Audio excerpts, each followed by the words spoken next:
Okay. Jadi siapa ada masalah internet ke apa, lepas ni boleh tengok rakaman. Nanti saya share link YouTube. Okay, nombor 6 ni. Okay, nombor 6. Dengar suara saya? Dengar tak? Dengar. Okay, jelas? Okay, nombor 6 berkaitan dengan pembiakan. Pernyataan berikut menerangkan tentang persenyawaan X. Okay, persenyawaan X. Kita ada berapa jenis persenyawaan? Okay, kita ada berapa jenis persenyawaan? Kalau soalan tu tanya pasal jenis persenyawaan.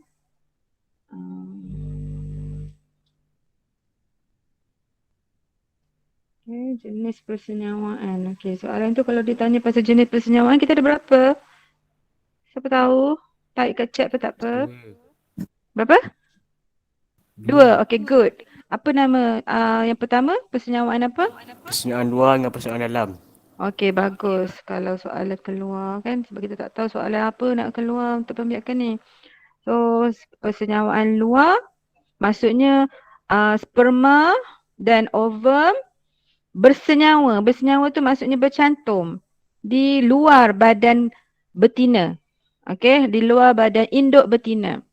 Persenyawaan tu gabungan, okay, percantuman antara sperma ataupun gamet jantan sperma dengan ovum. Okay, tapi boleh berlaku di luar badan, boleh berlaku di dalam badan. Okay, daripada kumpulan vertebrata, kita ada 5 kumpulan vertebrata. Ni ada burung, katak, singa, penyu, satu burung, kumpulan burung, vertebrata kumpulan burung, katak apa? Katak kumpulan apa? Kumpulan vertebrata apa? Amfibia ke reptilia? Katak reptilia. Syena. Katak amfibia. Okey, amfibia. Okey, sebab telur dia tu tak ada cengkerang. Okey, telur dia tak cengkerang. Tapi kalau reptilia, telur dia bercengkerang. Itu beza dia. Cengkerang tahu kan? Okey, ni reptilia.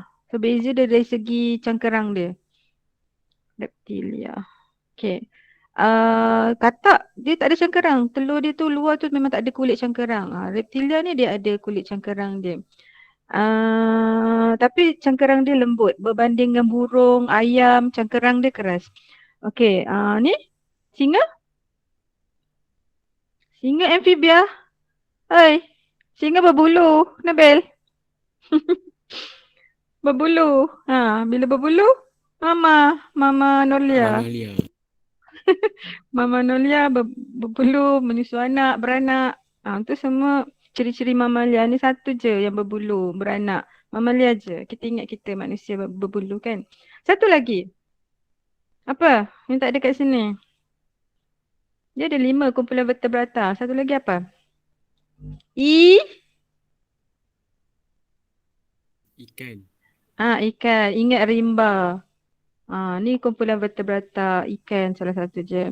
Saya pergi juga kepada ulang kaji ni sebab awak ni bakal masuk aliran sains fizik kimia bio ataupun awak bakal ambil 3 tempat yang mana SPM akan naik 30% daripada asas sains form 1, form 2, form 3 ni. Jadi sebab tu saya buat juga nak bagi kukuh asas tu. Okay.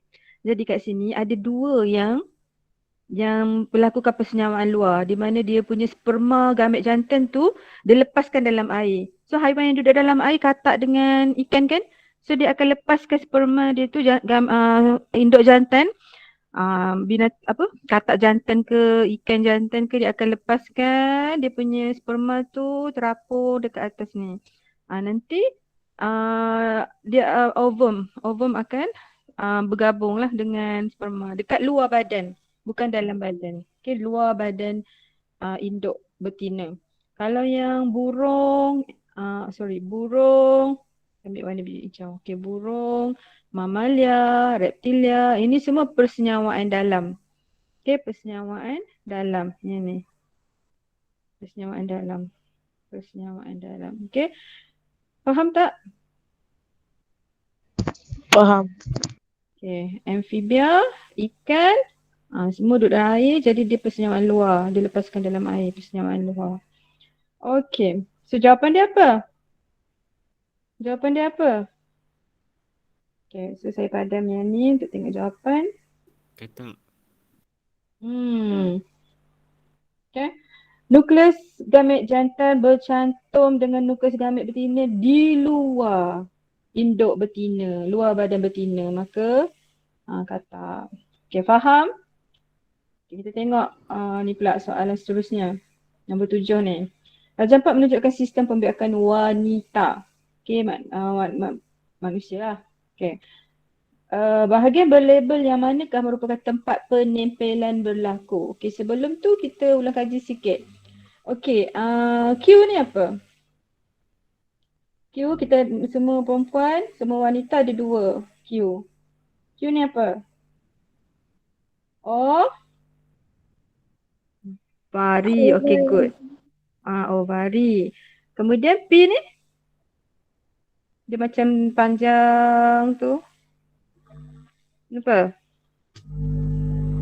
Macam tiup panjang.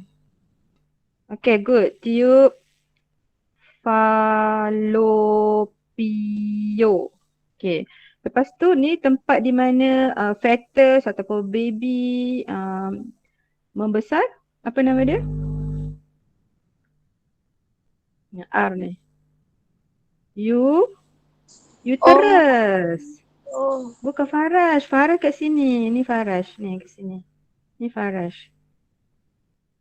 Okay. Faraj kat bawah ni. Okay. Uterus. Kalau tengok bentuk dia macam U. Okay. Bentuk dia macam U. U. U. U. Dia cakap kat siapa? U.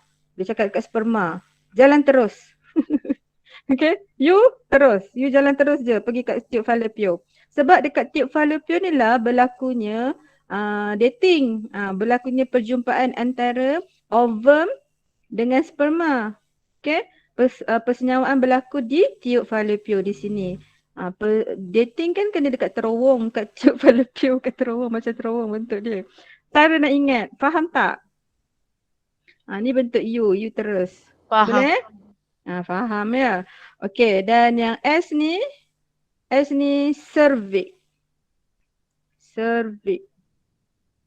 Okey, cervix. Okey, dah ulang kaji. Kalau soalan keluar untuk label, so boleh label Okey, bahagian berlabel manakah merupakan tempat penempelan? Okey, kita ada 3 proses. Proses yang berlaku untuk pembiakan perempuan wanita ada 3 proses. Yang pertama, apa? Mesti berlaku apa dulu? Setiap waktu subuh. Dalam kitar haid kita ada 4 waktu fasa subuh. Hari ke-14. Okay, hari ke-14 tu akan berlaku apa? Apa yang berlaku? Waktu hari ke-14 iaitu hari subuh. Di dalam fasa subuh. Akan berlaku apa?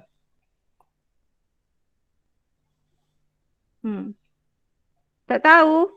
Setiap perempuan. Yes. Ovulasi ataupun kita panggil pelepasan ovum. Setiap hari subuh, ovum akan dibebaskan. Setiap bulan 1 ovum dilepaskan.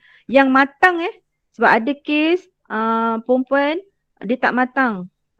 Dia punya ovum tu tak matang. Jadi tu yang susah mengandung tu kadang-kadang tu sebab dia tak matang dia punya ovum dia. So yang dibebaskan ni adalah yang matang. So proses tu namanya ovulasi. Proses yang pertama. Proses ovulasi. Kita ada 3 proses je. So apa yang dibuat? Ovum dilepaskan. Okay, dari ovari. Ovari menghasilkan ovum. Ovum ni sel pembiakan betina Ovum dilepaskan. Okay. Proses kedua. Bila dah ada ovum. Ovum ni tunggulah dekat tube fallopian. Tunggu sperma power dia datang banyak-banyak ramai. Okay. Dia tunggu sperma.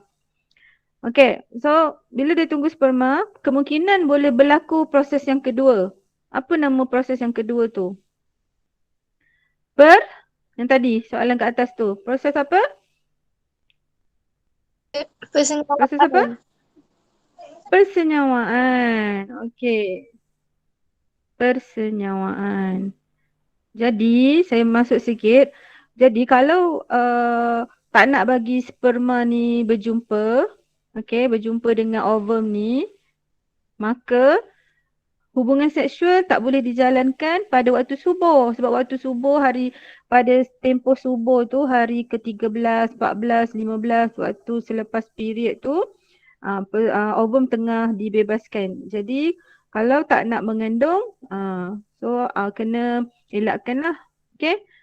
Sperma ni daripada jumpa dengan ovum dekat tip fallopian. So proses kedua persenyawaan. Persenyawaan tu percantuman gamit jantan dengan gamit betina. Okay. Dan yang ketiga, sekiranya berlaku persenyawaan antara sperma dengan ovum. Okay, dia akan membentuk apa? Selepas berlaku persenyawaan tu, sperma campur ovum, dia akan membentuk apa? Zygote. Okay, good. Sperma plus ovum, it will produce zygote. Zef. Okay, saya ingat Zef. So first zygote, dia memang tak bentuk dia memang hanya sel saja. Kemudian embryo, lebih kurang 2 minggu tu dia akan membentuk embryo. Embryo tu dah nampak lah bentuk kepala semua dan bila dah besar sikit namanya fetus. So bila dalam uterus perempuan tu kita tak namakan dia baby, kita namakan dia fetus.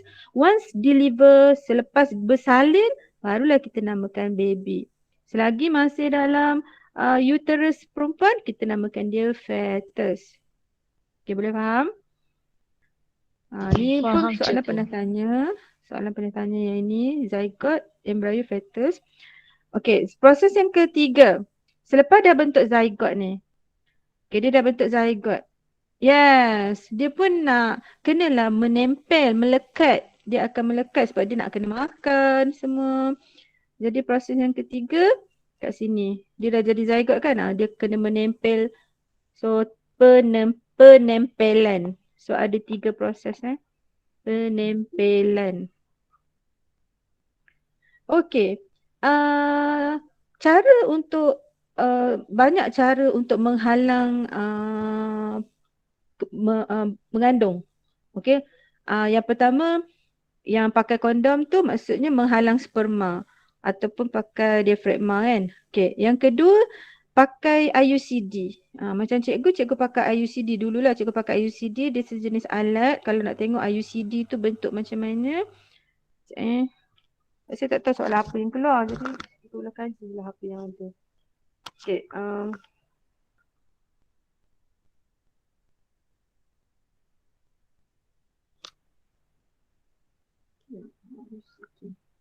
Kita tengok bentuk IUCD tu. Kaedah merancang kehamilan. Okey, ni antaranya. So, sebab oleh kerana kita ada 3 proses tu, boleh nampak tak? Kita tak berapa clear. Tak berapa clear.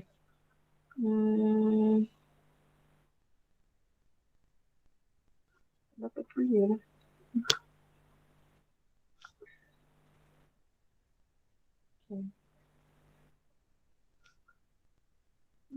Saya sikit.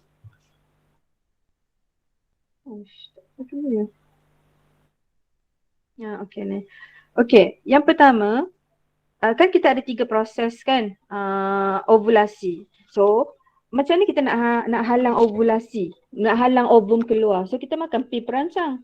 Pil perancang ni adalah pil hormon. So, dia menghalang ovulasi. Nampak perkataan ovulasi? Cara berfungsi mencegah ovulasi. So, sebab kita ada 3 proses. So, dia boleh, mana-mana proses tu pun kita boleh cegah salah satu dia. So yang pertama guna pil perancang halang ovulasi. Yang kedua suntikan pun sama. Suntikan pun melibatkan hormon. Halang ovulasi. Implan pun sama. Dia melibatkan hormon. Dia mencegah ovulasi juga. So tiga-tiga ni saya memang tak pakai. Sebab dia kacau hormon. Hormon saya. Sebab tu ada orang yang boleh jadi gemuk lah. Macam-macam lah. Jadi saya tak ambil. Okay. Yang saya ambil ialah IUCD. Alat dalam rahim. Awak nampak tak? Tu, alat dalam rahim tu nampak tak? Yang macam bentuk gerigi tu nampak tak? Itu alat dalam rahim. Kita boleh panggil ADR, alat dalam rahim. Okey, alat dalam rahim ni Allah.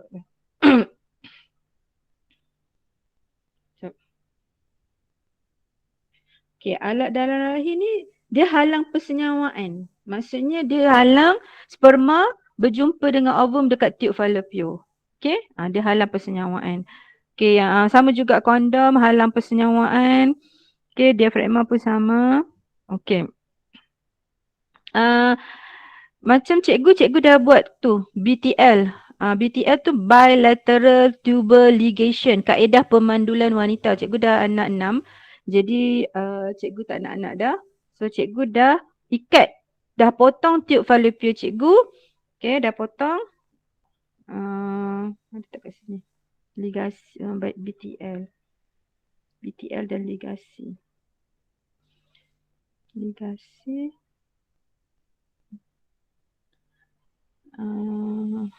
Ni ligasi ni untuk okay, ni. Nampak tak? Ini yang cikgu dah buat lah lepas dah bersalin anak 6, dah tak nak anak sebab risiko. So cikgu dah potong tube fallopian sebelah kiri dan sebelah kanan. Agak-agak awak kenapa kena potong tube sebelah kiri sebelah kanan tu? Untuk halang apa? Untuk halang apa? Persenyawaan ke, ovulasi ke, penempelan? Penempelan. Tak faham ni. Korang tak faham. Semua jawapan pun salah yang dibagi kat chat tu. Yes, persenyawaan Nabil. Sebab ovum tunggu dekat tube fallopian. Ovum selepas ovulasi ataupun selepas pengovulan tu, selepas ovum dikeluarkan, dia tunggu sperma dekat tube fallopian. So kalau kita dah ikat tube fallopian, kita dah ikat terowong tu, boleh tak sperma nak jumpa ovum? Boleh tak sperma jumpa ovum? Tak boleh. So memang tak akan berjumpa dan tak berlakulah persenyawaan. So kita dah halang proses kedua iaitu persenyawaan. Okay. So ovulasi tetap berlaku. So nanti lama-lama ovum tu akan mati. Okay. Ovum mati dalam masa 1 hari. 1 hari ovum dah mati. Sperma dalam 3 hari dia mati.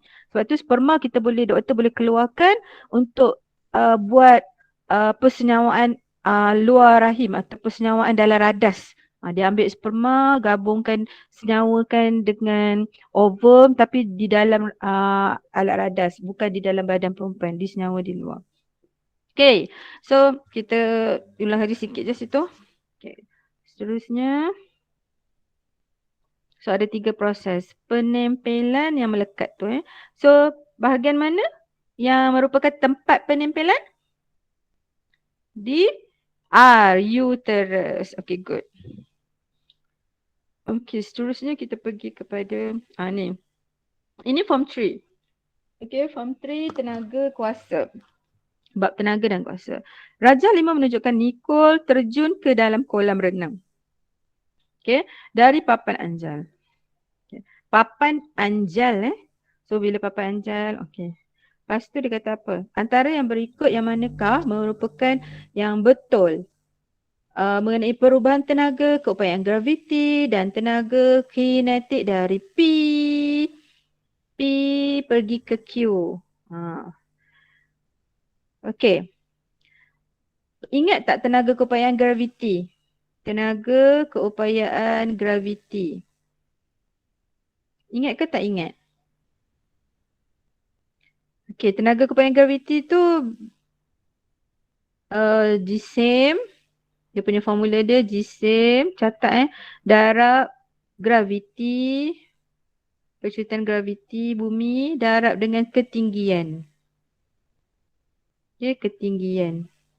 So semakin tinggi dari permukaan bumi, semakin bertambahlah tenaga keupayaan graviti. Semakin banyaklah perubahan tenaga bila dia jatuh. Maksudnya tenaga keupayaan graviti kepada tenaga kinetik tu.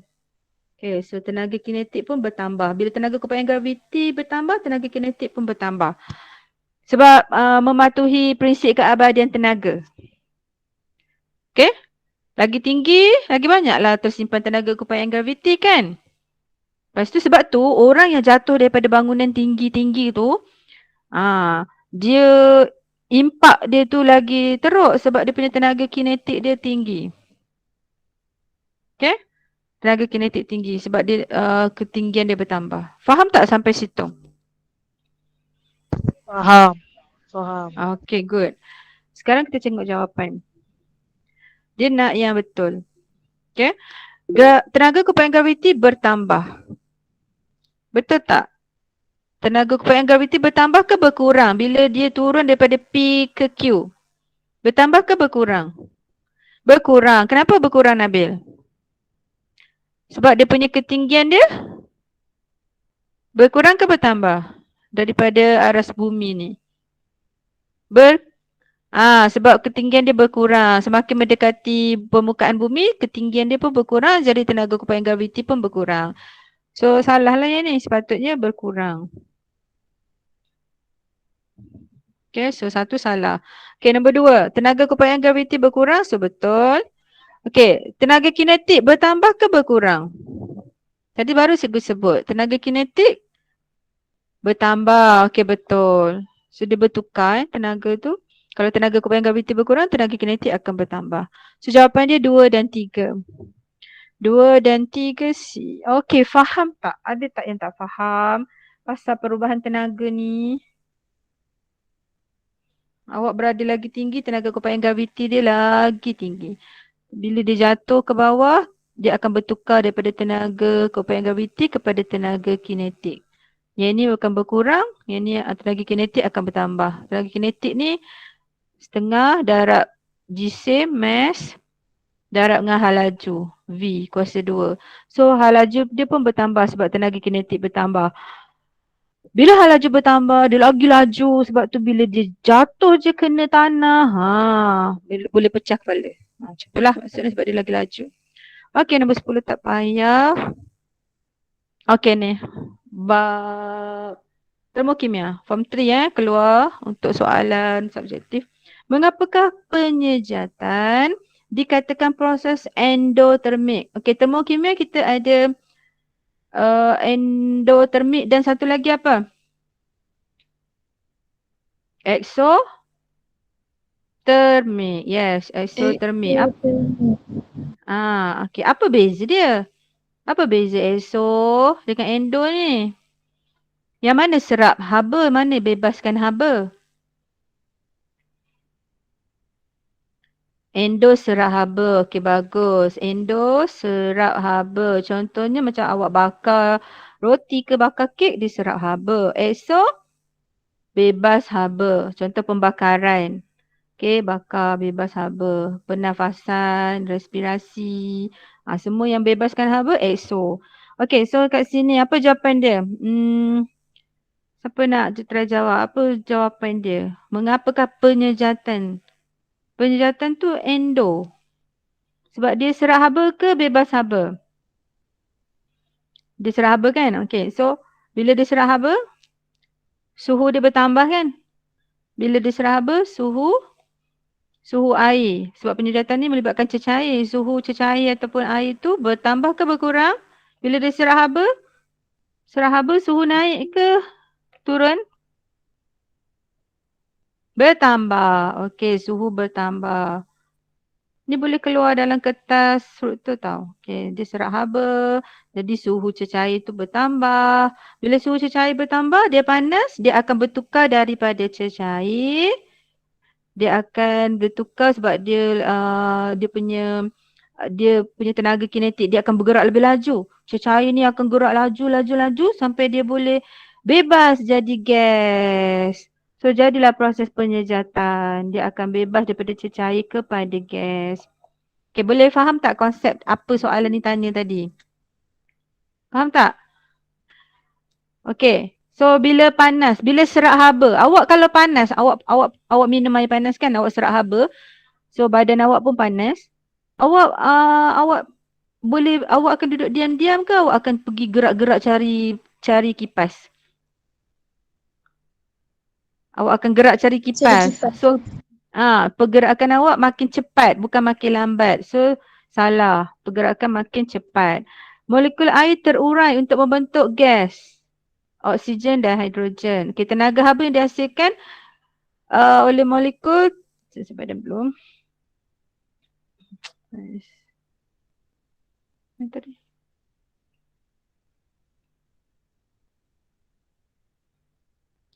Okay. Ni sangat, okay, ni salah. Sepatutnya dicepatkan sebab diserak haba. Okey, molekul air terurai untuk membentuk oksigen dan hidrogen. Okey, tenaga haba dihasilkan apabila molekul terlepas ke permukaan. Okey, betul ke salah? Tenaga haba diserap menyebabkan molekul air bergetar lebih kuat dan terlepas ke permukaan. So, betul tak D tu? Betul tak D? Betul tak? Kan cikgu dah cerita tadi.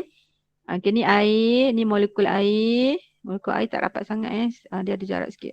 Molekul air. So, bila dia serap haba, bila dia serap haba, endotermik, serap haba. So, haba diserap, so suhu dia akan naik. Bila suhu naik, dia bergerak lebih laju. Okay, dia akan bergetar dengan lebih kuat dan dia terbebas sebagai gas. Okay, dia jadi gas. Itulah proses penyejatan. So, jawapan dia D. Okay, ni pun bab cahaya. Form 1. Okay, pun keluar periksa. Raja 8 menunjukkan satu eksperimen untuk mengkaji suatu sifat cahaya. Okay, saya nak tanya. Kuzairi. Ada tak Kuzairi? Ya. Okay, Kuzairi. Okay, ni gelas, kaca. Kaca tahu kaca? Ni udara. Okay, maksudnya cahaya ni daripada kaca. Dia nak pergi ke udara. Okay. Lepas tu dia tanya, antara sinar mana A, B, C, D, manakah sinaran yang betul? Okay, mana yang betul? Mana agak-agak jawapan Kuzairi? Okay. Mana? Siapa tahu? Boleh jawab je lah. Siapa pun boleh jawab. Chat je. Agak-agak kat mana? C, cikgu. C. Dia lalu straight ke? C tu maksudnya dia pergi straight Sikit hengit, cikgu. Sorry. Okay. Siapa lagi nak try? C salah. A salah. D salah. D. D betul. Siapa jawab D betul? Okey, pemain tembak je korang kan. Korang kena faham tau. Gelas ni ingat sebab bila-bila gelas ni dia padat, dia pepejal. Okey. So bila dia pepejal, logiknya cahaya ataupun gelombang cahaya ni nak lalu slow. Dia lambat lalu. Okey, dia pergi. Lepas tu kan, dia pergi kat udara. Udara ni dia rapat ke jauh? Zarah dia. Jauh. So agak-agak kan, dia boleh lalu dengan senang tak cahaya ni? Dia punya zarah tu jauh-jauh. Dia boleh lalu dengan senang. So daripada garis tengah ni kita panggil garis normal. Cahaya tu dia pergi lebih jauh, maksudnya dia akan menjauhi garis normal tu. Dia pergi lebih jauh. Sudut dia lebih besar, dia pergi lebih jauh. Pergi lebih jauh. Sebab dia daripada kawasan yang padat, pepejal padat ke kawasan yang kurang padat. So bila kurang padat, dia boleh bergerak dengan lebih jauh. Faham tak? Faham tak? Faham, cikgu. Agak-agak kalau kita terbalik kan, kat sini udara pergi ke kaca. Ni garis normal. Agak-agak kalau kita terbalik kan, kalau kita terbalik kan, dia menjauhi normal ke dia mendekati normal? Mendekati sebab dia pergi kawasan yang padat. Udara tak padat. Pergi kawasan yang padat. Jadi kelajuan dia kurang, jadi dia rapat. Dia rapat. Garis normal tu dia rapat. Faham So jawapan dia D. Okey. Seterusnya. Okay, ni bab imunisasi ni kesihatan. Okey, bab kesihatan. Okey, bab kesihatan manusia. Kita tak tahu apa nak keluar soalan Okey, kesihatan manusia. Apakah bahan yang telah disuntik ke dalam individu P? Okey, kalau graf macam ni, serum. Okey, anti-serum. Kalau graf dia suntik, lepas tu terus berapa hari dia terus, berapa minggu berapa minggu dia terus down. Lepas tu suntik kali kedua, berapa minggu dia down. Okey, ni adalah serum, untuk serum. Okay, kalau vaksin tu kita tengok ni, graf keimunan. Boleh kaji sikit graf keimunan. Nanti awak ambil biologi dia ataupun sains dia keluar balik benda ni. Graf keimunan.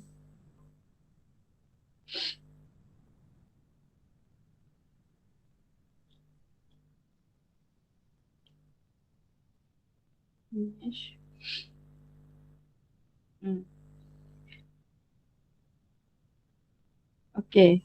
Boleh nampak ni dalam buku teks awak pun ada. Okay, nampak tak graf yang saya kata yang soalan tadi?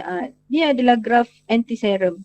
Okay, anti-serum ni adalah buatan dia adalah keimunan pasif. Apa beza pasif dengan aktif? Aktif, keimunan aktif ni badan hasilkan antibody sendiri apabila dirangsang oleh antigen. Macam yang awak ambil vaksin dos 1, dos 2 itu adalah keimunan aktif. Sebab vaksin iaitu virus COVID yang dilemahkan tu ataupun yang kuat sikit masuk dalam badan awak. Lepas tu antibody awak pun lawan dan dia pun menghasilkan dia punya antibody hanya untuk melawan vaksin, melawan COVID-19 lah, virus COVID-19. So tu keimunan aktif. Badan hasilkan antibody sendiri. Okey, kalau awak baru baik daripada demam, itu pun sama. Itu keimunan aktif. Okey, dan satu lagi kita ada keimunan pasif. Keimunan pasif ni badan dapat antibody direct daripada luar. So maksudnya anti-serum ni adalah antibody daripada luar. Contohnya macam kena patuk ular. Ambil air liur ular sebagai anti-serum untuk pulihkan balik bisa ular yang ada dalam badan awak. Itu maksudnya. Dia buatan. Maksudnya kita terus direct ambil antibody daripada luar. Itu pasif. Dan macam semula jadi ni, keimunan pasif semula jadi ni kita ambil antibody daripada susu ibu ataupun daripada darah ibu kalau kita baby tu masih dalam uterus ibu kan, masa ibu menghamil awak masa jadi fetus, masa awak duduk dalam uterus ibu awak ambil antibody daripada darah ibu melalui tali pusat. Okey. So kalau ibu awak masa mengandungkan awak, dia makan banyak vitamin yang berkhasiat, makanan yang berkhasiat. So antibody awak tu disalurkan melalui darah, melalui tali pusat pergi ke awak dalam uterus ibu. So awak sihat. Lepas tu dah bersalin-salin, ibu awak dah salinkan awak, dah bersalinkan awak, dah beranakkan awak. Ibu awak terus susukan awak dengan susu badan selama 2 tahun. So awak memperolehi susu badan. Dalam susu badan ibu awak tu ada antibody. Itu adalah keimunan pasif. Tapi secara semula jadi sebab awak dapat daripada susu ibu. Itu semula jadi. So graf dia nampak tak? Kalau kita minum susu ibu kan, nampak tak antibody tu? Lama. Okay. Sekali je ambil. Sekali 2 tahun, dalam masa 2 tahun ambil. Lama dia punya masa tu. Okey, kalau kita tengok yang vaksin yang awak ambil hari tu. Vaksin. Ni vaksin yang bawah ni. Buatan. Keimunan aktif buatan. Maksudnya vaksin, contohnya vaksin COVID-19. Kenapa kena 2 dos? Tengok graf. Kalau dos pertama, kepekatan antibody dalam darah tu peratus dia sikit je. Sebab tu kena ambil dos yang kedua. Barulah antibody awak tinggi. Melebihi aras keimunan selepas dos kedua. Tapi kenapa kena ambil booster pula? Sebab virus COVID-19 ni pun dia pandai kemandirian dia dekat alam semula jadi dia. Jadi dia bermutasi untuk dia sustain untuk dia kekal dekat atmosfera kita. Jadi dia pun bermutasi, genetik dia lagi bermutasi, dia pun boleh lawan, faham tak? So kita pun kena upkan kita punya kepekatan antibody melalui suntikan booster pula. Macam itulah maksudnya. Faham? Faham, cikgu. Okay. So anti-serum Okay, yang ini elektrik tak ada masuk. Pencernaan pun tak masuk. Pencernaan tak masuk. Okay. Nampak? Badan tak ada. Elektrik tak ada. Yang ini koordinasi homostasis kan? Betul? Betul tak? Form 1 sebab saya tak pernah ada form 1. Betul tak? Betul lah? Okey. Raja 12. Ashna baca. Raja 12 menunjukkan Azwal berasa sejuk semalam. Bermalam di Genting Highland. Okey. Dia berasa sejuk. Lepas tu antara berikut yang manakah merupakan mekanisme pembetulan yang berlaku pada badannya. Okey. Ni badan sendiri yang buat, bukan kita ambil jaket pakai. Badan kita sendiri yang dia terus buat correction. Sebab kalau badan kita tak buat correction, tak buat pembetulan, dia biarkan saja, dia tak sensitif kepada sekeliling kita, dia biarkan saja badan kita tu sejuk, lama-lama badan kita akan sakit dan boleh membawa maut. Sebab tu perlu adanya mekanisme pembetulan ni untuk dia alter balik. Okay, untuk dia boleh inilah sustain. Okay, jadi yang pertama, salur darah akan mengembang. Kenapa salur darah mengembang? Kenapa salur darah nak mengembang? Salur darah mengembang maksudnya dia nak bagi apa? Dia nak salurkan apa kepada kulit?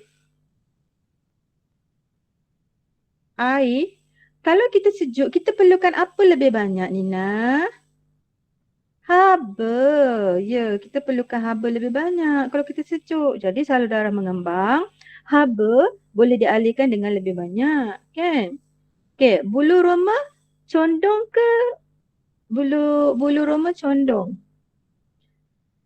Tapi sekarang ni kita okey, kita tengok nombor 2 dulu. Bulu roma condong ke tegak kalau kita sejuk? Kita ambil yang kita betul-betul sure dengan jawapan. Bulu roma condong ke tegak kalau kita sejuk? Tegak. Kenapa bulu roma kena tegak kalau kita sejuk? Usina bulu roma condong ya kalau sejuk. Ni katakan bulu roma. Kenapa bulu roma kena tegak?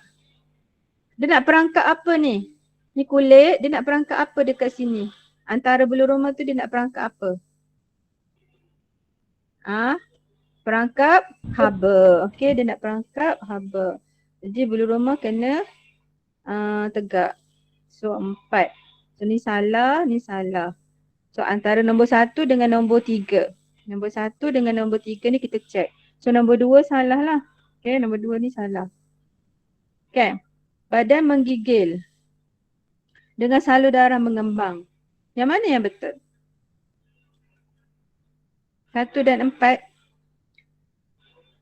Okay. Betul tak 1 dan 4? Okay, 1 dan 4. Jawapan dia B. Salah. Okay, kenapa salah? Kenapa salah? Salur darah mengecek. Ya, salur darah kena mengecek sebab kita nak kekalkan haba.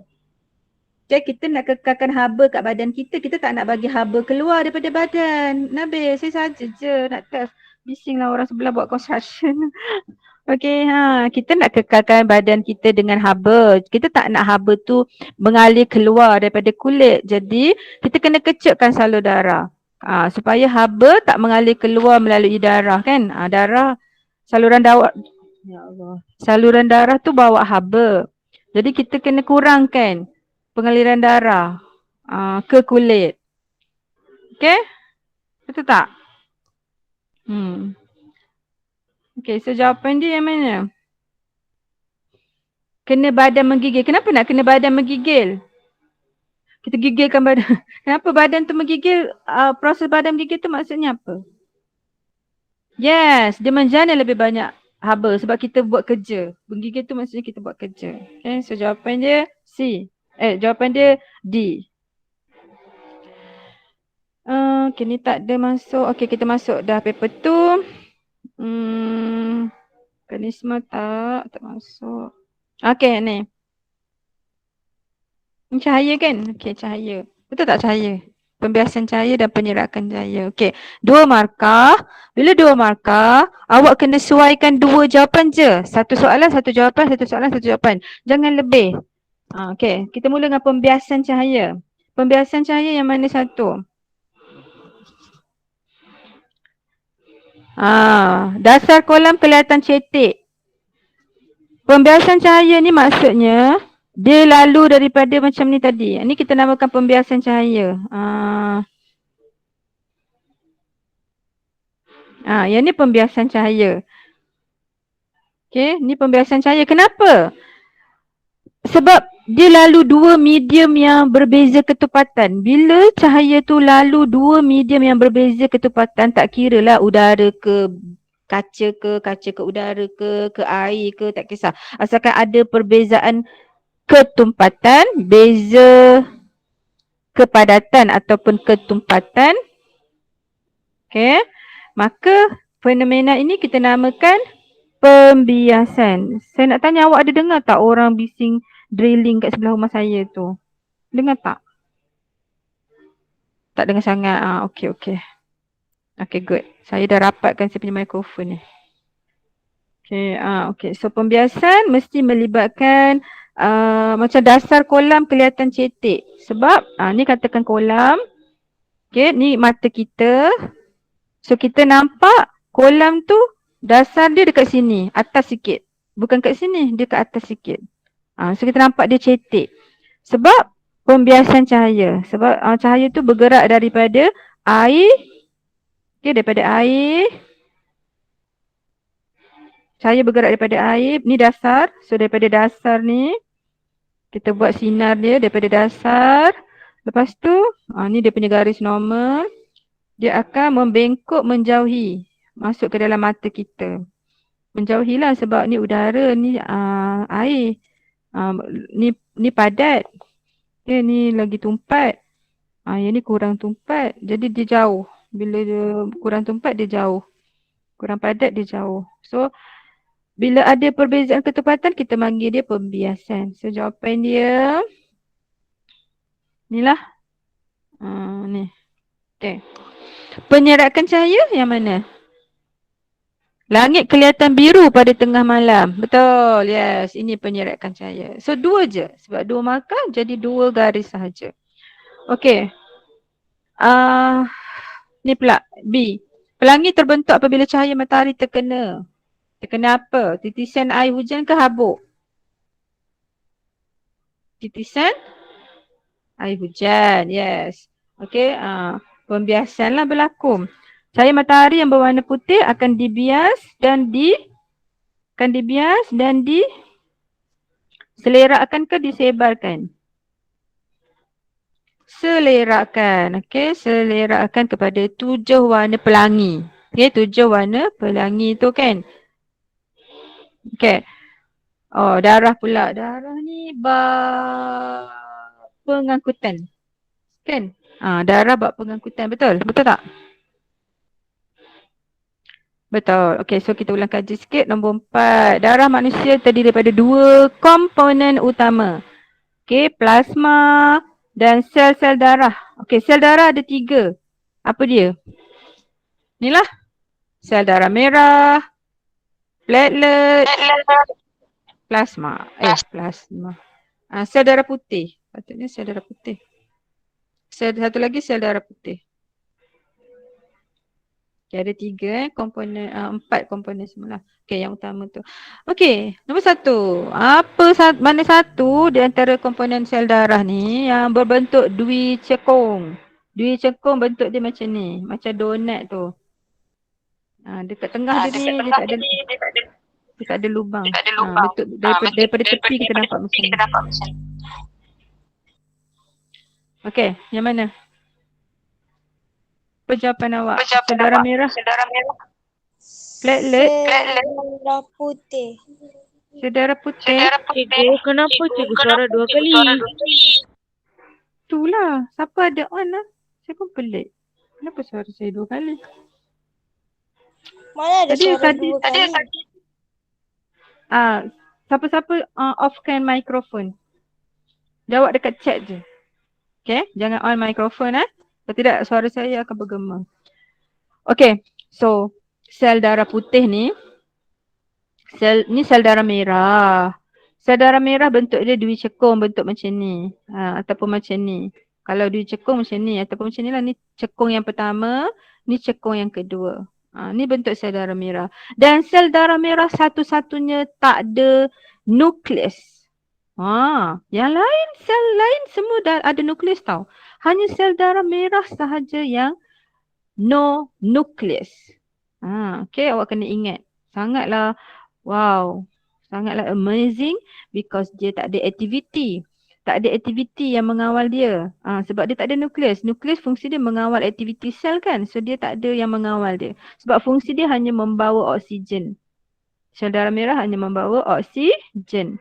So purposely direka bentuk dia ni banyak curve-curve macam ni untuk membawa oksigen. So ni jawapan dia sel darah merah. Okey, seterusnya bahagian cecair darah manusia yang terdiri daripada garam, bahan-bahan pelarut, garam, mineral, protein, hormon semua tu. Platelet, plasma. Plasma.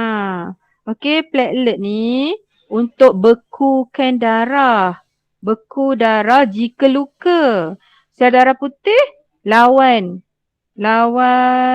bakteria, iaitu sebagai askar kita, sistem pertahanan yang pertama, bakteria. Ingat tak? Ingat sih. Ingat? Plasma tu bentuk dia macam ni. Kena google je korang ni. Form 2 punya. Okay, tak apa. Okay. Komponen darah. Tengok bentuk plasma. Komponen darah. Okay. Image. Inilah. Nampak tak? Yang warna kuning tu plasma. So air, makanan, hormon, zat-zat semua dalam plasma tu. Tak nampak sangat. Nampak tak? Okay. Yang warna kuning tu plasma. So 55% plasma. Kemudian sel darah merah dan ada sikit saja trombosis. Trombosis tu platelet. Leukosit tu sel darah putih. Okay, sel darah putih kita panggil leukosit. Okay. Bilangan dia kena sikit. Sel darah merah yang banyak trombosit. Okay, erythrosit, sel darah merah. Faham? Ada 4. Ni bentuk dia cembung ni. Bentuk dia cembung sel darah merah. Nampak tak bentuk dia? Tu dia cembung. Okay.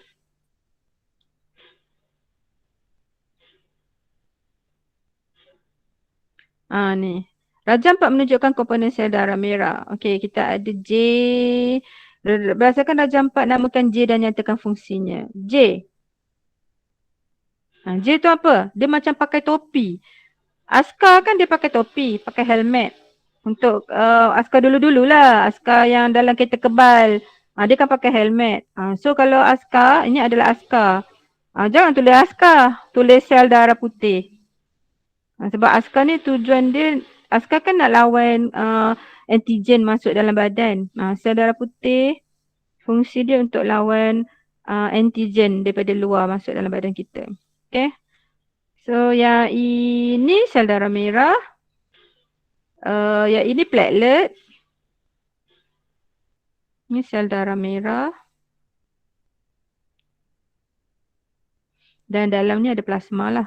Cair. Okay, apa fungsi dia tadi? Sel darah putih apa fungsi dia? Apa fungsi? Melawan, menentang bakteria ataupun melawan antigen. Okay. Okay, ni tak ada. Ni tak keluar ni apa? Fotosintesis.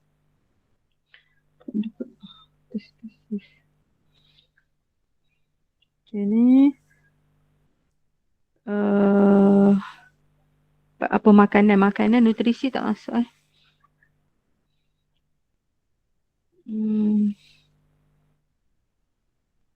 Ni daya. Daya gisiran. Okay, daya. Daya masuk Form 2 Form 2 bab daya dan gerakan masuk. Okey, 8E. Rajah 81 menunjukkan satu eksperimen yang dijalankan oleh Aini untuk mengkaji arah dan magnitud daya. Okey. Bacaan neraca spring. Bacaan neraca spring menunjukkan nilai daya. Okey. Labelkan arah daya geseran. So arah daya geseran mesti bertentang dengan arah gerakan objek. So objek bergerak ke depan, betul? Sebab dia ditarik kat sini. So objek bergerak ke depan. Jadi geseran menghala ke belakang ke depan? Ke belakang. Sinilah geseran. Ni geseran. So kita label lah. Label arah geseran. Bolehlah tulis arah geseran. Untuk lagi bagus kita tulis. Lepas kita dah garis, kita label. Okey, lepas tu apakah daya geseran? Baru tadi cikgu cakap. Apa itu daya geseran? Daya yang menentang ke mengikut arah gerakan? Menentang. Okey, daya yang menentang ke arah gerakan. Menentang gerakan. Daya yang menentang gerakan. Contoh kita pakai kasut, kita gerak ke depan, so akan ada geseran ke belakang. Okey, apakah magnitud daya geseran dalam eksperimen ini? Magnitud, nilai lah. Magnitud tu nilai. Okey, berapa nilai dia?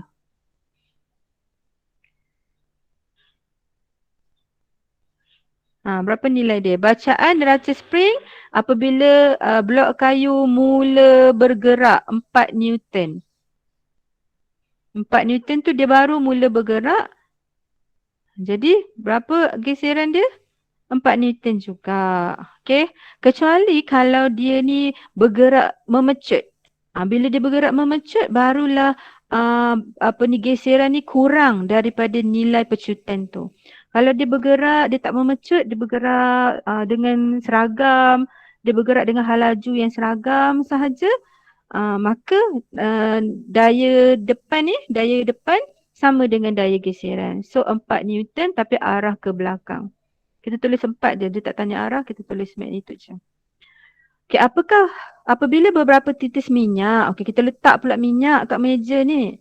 Ramalkan berapa bacaan neraca spring tu, kurang ke lebih daripada 4? Bila ramalkan tu kita kena bagi tahu kurang atau lebih daripada nilai yang asal tu.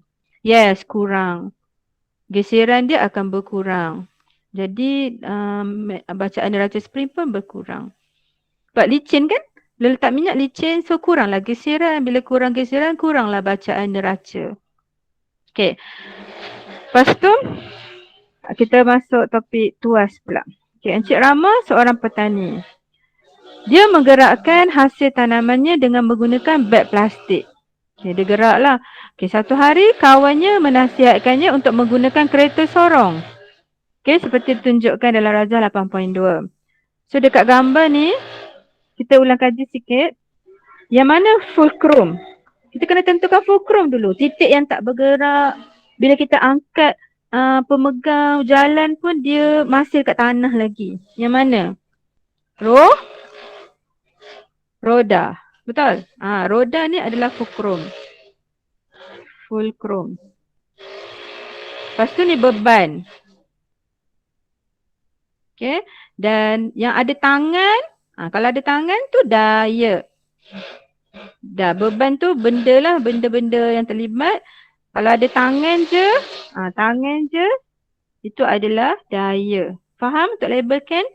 Fulcrum titik yang tak bergerak. Kalau kita gerakkan daya dengan beban, fulcrum masih dekat tempat tu juga. Dia kat tanah juga. Okay. Kenapa kita nak tahu fulcrum beban dengan daya? Ni tuas kelas keberapa ni? Beda. 1, 2, 3. Beban tengah kelas 2. So kelas 2. Betul tak? Korang suka kelas 2? Saya tak sempat tengok. Yes, kelas 2. Good. So ni adalah kelas 2 sebab beban dekat tengah. Okay. Now, apakah kelas? Kelas 2. Hitungkan daya yang digunakan oleh Mr. Rama untuk dia membawa hasil. So soalan nak daya. Okay. Kalau soalan macam ni dia tanya dua benda je. Sama ada dia tanya beban ataupun dia tanya daya. Ataupun dia tanya jarak Okay, jarak kat sini kita kena kenal pastilah dulu. Okay, kena pasti. Kalau fulcrum pergi ke sini iaitu tangan. So agak-agak ni jarak daya ke jarak beban? 1.5 meter ni. 1.5 meter tu jarak daya ke jarak beban? Dia pergi ke tangan. Daripada fulcrum, lukis warna lain. Daripada fulcrum pergi ke tangan. So ni adalah 1.5 meter ni jarak apa? Jarak daya ke jarak beban? Jarak daya, JD. Dan yang satu ni dia bagi tricky sikit kat sini. Okay, tadi saya padam Dia tricky sikit kat sini. Dari segi jarak. Saya label balik. Ini beban, ini fulcrum, ini daya. Okay. So fulcrum pergi ke daya, ini adalah jarak daya. Okay. Masalahnya kita tak ada jarak beban. Sebab jarak beban mesti daripada fulcrum pergi ke beban. Sini jarak beban. Sini, ni barulah jarak beban. So berapa jarak beban? Dia mesti daripada fulcrum tu jarak tu. Berapa jarak beban? Jarak beban berapa?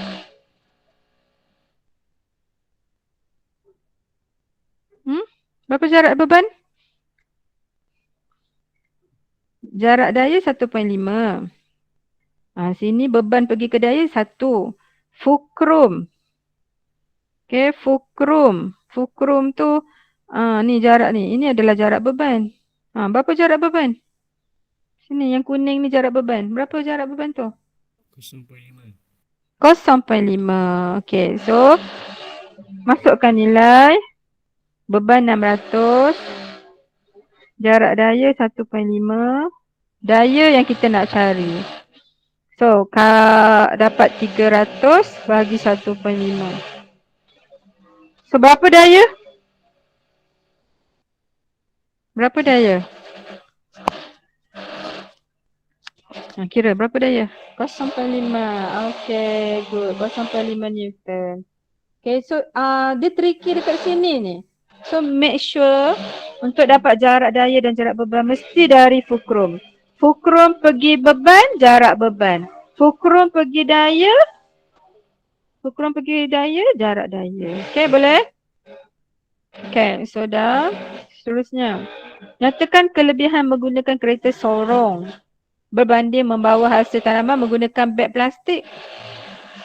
Mengurangkan tenaga ataupun boleh kurangkan daya. Kurangkan tenaga ataupun kurangkan daya. Okay. Kemudian, okay, soalan ni. Apabila menolak kereta sorong itu, salah satu nut tayar dia longgar. Mr. Rama menggunakan spana untuk mengetatkan nut tersebut. Darjah 8.3 menunjukkan spana yang telah digunakan. Okay. Ni spana dia ada J dengan K. Bahagian manakah yang perlu dipegang? Nak pegang kat J ke, nak pegang dekat K ke, bahagian mana? Okay, supaya Mr. Rama, supaya kerjanya untuk ketatkan nut roda mudah. Mudah ni maksudnya kurang daya. Dia kurang daya dia. So kalau nak kurang daya, jarak daya kena besar. Jarak daya kena besar. Okay, sini beban. Okay, so fulcrum biasanya dekat hujung. Okay, sebab kejap. Fulcrum titik tak bergerak. Sini fulcrum. Okay, sini fulcrum dia. So kena pegang dekat mana? Biasa pegang dekat mana yang mudah? K. K ke J? K. J. K. Kenapa dekat K? Sebab jarak daya tu lagi jauh kan? Jarak daya kita ukur daripada fulcrum. Ni fulcrum. Okay? Fulcrum kat sini. Sebab Ni saya kena pegang macam objek tu. Okay, dia dekat atas. Kat situ lah, betul lah. Jadi sini daya fulcrum. Fulcrum pergi ke K. Jarak daya lebih tinggi. So bila jarak daya lebih tinggi, daya tu kurang. Kita kena ambil yang jarak daya tinggi. Kalau ambil dekat J, J pergi ke fulcrum, ni fulcrum. Jarak daya dia rendah. So nanti daya dia tinggi. So pegang dekat K. Dekat K tu jarak daya dia tinggi. Boleh tak? Faham tak maksud dia? Dia berkadar songsong ni. Kalau jarak daya tinggi, kuranglah daya. Faham? Tak faham, cikgu. Tak faham? Hmm. Sebab apa tak faham? Sebab awak tak tahu fulcrum Ya, cikgu. Fulcrum. Okey, fulcrum sama ada dekat sini ataupun dekat bahagian atas. Katakan kat bawah ni lah fulcrum. Okey. Fulcrum. Ni beban kan? Ni nut. Nut kat sini. Nut. Geram betul orang yang orang yang buat construction kat rumah saya ni. Bising dia guna drill. Okey, ni nut. Tahu tak nut? Sekejap tunjukkan ada tak?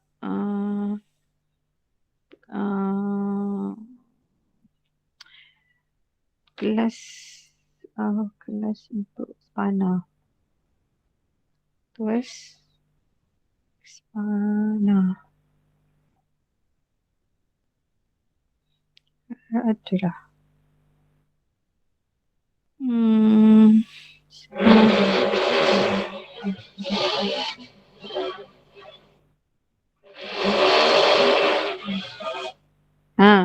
Nampak tak gambar ni? Nampak tak gambar ni? Nampak. Wow, okey. Nampak tak fulcrum tu duduk dekat mana? Fulcrum dekat tengah nut tu. Saya pun salah. Fulcrum dekat tengah nut. Sebab nut tu dia macam ada gelang kat tengah dia. Dia masuk kat tengah tiang macam tu kan? Tengah rod, betul tak? Kan? Nut tu kan? Dia duduk dekat tengah-tengah rod. Dekat luar rod kan? Betul? Betul. Okey, so itu adalah fulcrum. Jadi kita tengok tangan. Tangan tu adalah daya. Faham? Faham sampai situ?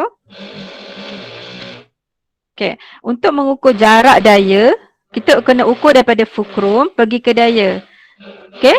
Lagi jauh jarak daya, tangan pergi ke fulcrum tu lagi jauh, maksudnya daya dia kurang. Daya untuk kita nak gerakkan spana tu kurang. Faham tak? Lagi jauh. Lagi jauh tangan dengan fulcrum ataupun nut tu, lagi jauh dia punya jarak tu, lagi kuranglah daya. Jarak daya tinggi, daya kurang. Faham ke tak? Faham. Dah faham. Okay. Leka sikit dah. Bising dia orang. Okay. So, jawapan dia berikan sebab dia 2 markah. So, bahagian mana? Bahagian J 1 markah. 1 markah. Bahagian J pula. Bahagian K 1 markah. Reason dia sebab jarak daya jauh. Ataupun jarak daya tu besar. Bila jarak daya tu besar, jauh. So, daya dia akan jadi kurang. Lebih mudah maksudnya daya kurang. Faham? Faham. Okey, nombor 9 tak masuk. Ni apa? Apa terus? Okey. Warna tak masuk. Ni apa? Warna. Okey, ni. Sistem respirasi. Okey, sistem respirasi. Tahu kan sistem respirasi? Hidung, trachea, alveolus. Ingat tak? Okey, rajang 11.1 menunjukkan alveolus dan kapilari darah di dalam peparu. Okey, inilah alveolus awak. Okey, ni alveolus dan ini adalah kapilari darah. Okay. Dan kalau kita perhatikan dia punya tebal alveolus dan tebal kapilari darah tu dinding dia tu satu sel je. Kenapa satu sel? Sebab kita nak membolehkan banyak oksigen diserap masuk. Kalau tebal agak-agak awak lambat ke cepat kalau tebal dinding tu? Lambatlah kan oksigen nak masuk, nak meresap. Kita panggil meresap ke sel darah merah. Ni sel darah merah. Fungsi sel darah merah angkut oksigen. Thank you sel darah merah. Because of you kita boleh bernafas. Okay. Berdasarkan Raja 11.1 namakan gas P. Okay. Gas P. Gas yang daripada kapilari pergi ke alveolus. Gas apa? Gas kita hembus nafas. Dia nak keluar ni. Gas kita hembus nafas. Gas apa? Karbon. Karbon dioksida. Kau cakap karbon je tak dapat markah. Kau kena cakap karbon dioksida. Kalau anak panah tunjuk macam ni ke sini, gas oksigen. Gas untuk kita bagi ke seluruh badan kita, sel-sel badan kita nak oksigen. Okey, apakah proses yang berlaku? Baru saya sebut tadi, antara kapilari darah dengan alveolus. Resapan, resap. Okey, gas meresap. Resapan gas. Proses resapan. Okey. So dia boleh meresap sebab ada perbezaan kepekatan gas. Kalau tak ada perbezaan kepekatan, dia tak akan meresap. Mesti ada perbezaan kepekatan. Okay ni. Raja 11.2 menunjukkan alveolus bagi seorang yang sihat. Okay. Dan pesakit emfisema. Okay, kita tengok. Ini yang sihat. Ni alveolus orang yang sihat. Dan untuk alveolus orang yang tak sihat ataupun yang kena penyakit emfisema ni, dia punya alveolus dia kecut. Dia kecut. Kecil-kecil dia kecut. Bentuk alveolus dia tak bulat. Kalau yang ni alveolus dia bulat-bulat. Yang ni dia kecut. Dia tak bulat. Bentuk dia tak cantik. Kecut-kecut je. Tu. Okay. So nampak beza dia? Dapat gambar, tengok beza. Tengok keyword soalan. Berdasarkan Raja 11.2, nyatakan satu perbezaan. Okey, berdasarkan Rajah 11.2. So, dua-dua ni lah. Kita buat perbandingan. Kita tengok apa agaknya. Satu perbezaan. Satu je. Bagi kedua-dua alveolus tu. Apa perbezaan dia? Dari segi alveolus dia. Alveolus untuk orang yang sihat, bentuk dia macam mana? Bulat, kan? Okay, kita bagi tahu apa yang dia nak. Dia kata berdasarkan Rajah. So, kenalah rujuk Rajah. Rujuk Rajah bandingkan. Apa perbezaan dia? Satu perbezaan. So, kita jawab. Orang sihat, alveolus dia berbentuk bulat. Orang yang emfisema, alveolus dia berbentuk tidak bulat ataupun berbentuk kecut. Tidak bulat ataupun kecut.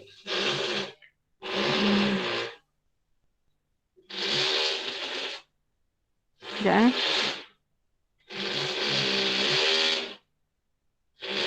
Sekejap saya tengok jawapan betul tak.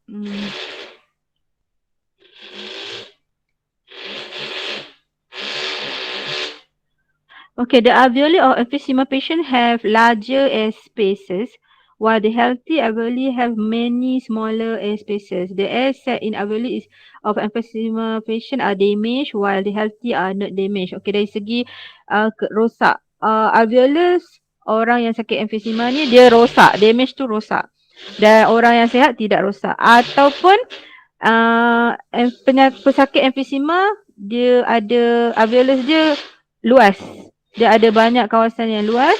Alveolus untuk pesakit yang untuk orang yang sihat, dia ada banyak smaller air spaces. Banyak ruang-ruang udara yang kecil-kecil. Okay, kita tengok balik. Ni. Tengok Okay. Kita bandingkan.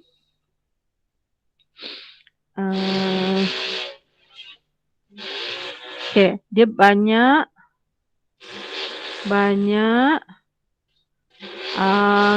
kantung ataupun ruang, kantung tu ruang ruang udara yang kecil.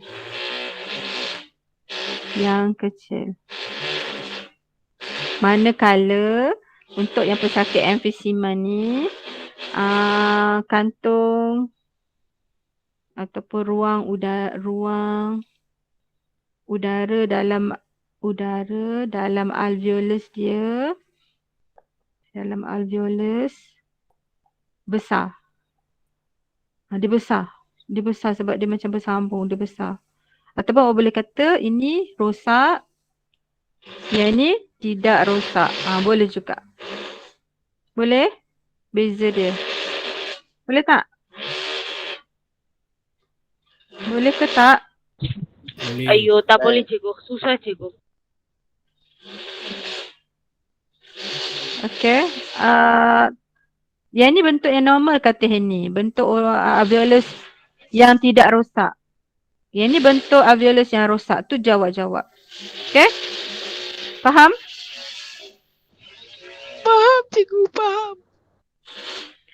Okay. Nombor 2. Pesakit emfisema kerap berasa lemah. Kerap berasa lemah. Dan letih.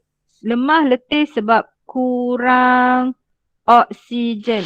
Kalau awak selalu mengantuk ataupun letih, maksudnya awak kurang oksigen. Awak perlu minum air beroksigen banyak. Okay. Awak perlu buat exercise lah. Apabila melakukan aktiviti ringan, dia rasa lemah dan letih. Terangkan mengapa. Okay, terangkan mengapa. Kenapa bila lakukan aktiviti ringan, orang emfisema ni kerap lemah dan letih? Sebab sebab apa? Ni. Dia 2 markah, so pilih je. Yang pertama, orang yang kena emfisema ni, alveolus dia dah rosak. Jadi bila rosak, dia akan mengurangkan luas permukaan penyerapan oksigen. Okay? Ataupun awak boleh jawab, this lower the amount of oxygen that reach your bloodstream, the body cell not get sufficient amount of oxygen to carry out the respiration. Okay. Macam ni. Cikgu terang daripada struktur. Okay. Awak faham tak kenapa Tuhan ciptakan alveolus tu bentuk bulat-bulat macam ni? Okay. Sebab dia bentuk bulat-bulat macam ni, dia akan menambahkan luas permukaan penyerapan. Okay. Luas permukaan penyerapan. So maksudnya lagi banyak bentuk bulat-bulat kecil-kecil, bulat dan kecil-kecil ni, bila kita bentangkan, dia jadi besar. Sebab bulat kecil-kecil ni bila kita bentangkan, dia akan jadi banyak. Sama macam usus kecil kita. Usus kecil kita kan panjang, tapi dia boleh dimuatkan dalam kita punya abdomen bawah yang tak besar.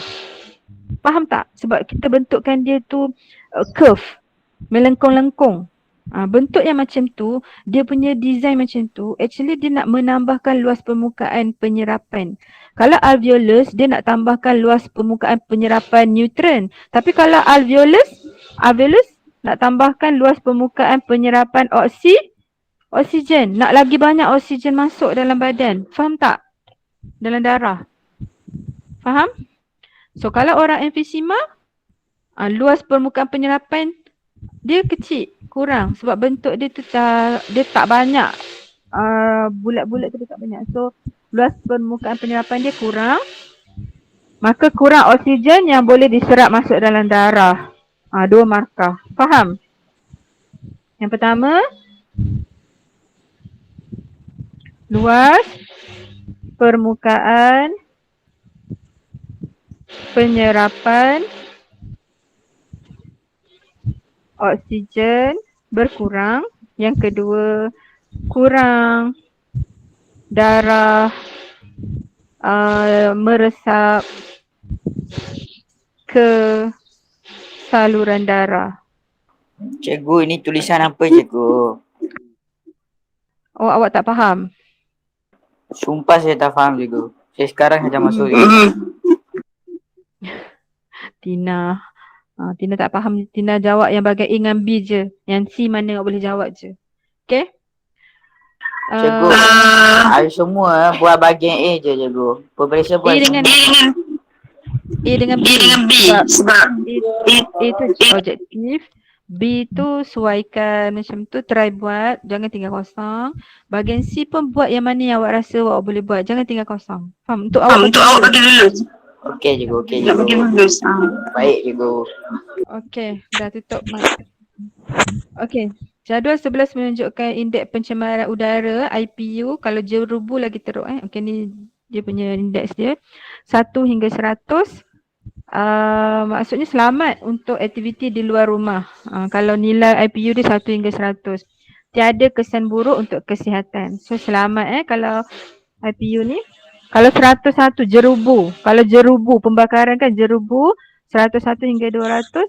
Kesan buruk terhadap pesakit yang mengalami masalah kesihatan sistem respirasi. Contohnya orang yang ada penyakit asma. Okay, contoh. So elakkan melakukan aktiviti di luar rumah kalau IPU menunjukkan bacaan 101 hingga 200.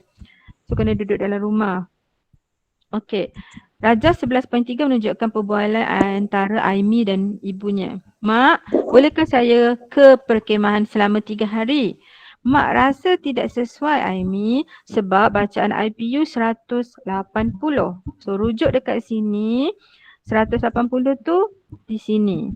180. Maka elakkan aktiviti luar rumah sebab dia boleh menyebabkan kesan buruk terhadap sistem respirasi. Okey. Ramalkan. Ramal. Apa yang berlaku kepada kesihatan Aimi jika Aimi ni tak dengar cakap mak dia. Mak dia kata tak sesuai. Dia pun nak kemah juga 3 hari tak kira. Walaupun IPU menunjukkan tinggi, nak kemah juga. So apalah yang kemungkinan boleh berlaku? Okay, Aimi akan apa? Sistem kesihatan, sistem respirasi Aimi akan apa? Kita tengok jawapan kat sini je. Okay, sistem respirasi Aimi akan terganggu. Betul? Dia mungkin akan jadi batuk-batuk. Betul tak? Betul tak? Betul. Betul. Okay, dia suruh ramalkan. So kita bagi tahu dia akan, sistem respirasi dia terjejas. Okay, sistem respirasi terjejas. Okay, satu markah. Okay, terangkan jawapan anda. Okay, terangkan jawapan anda.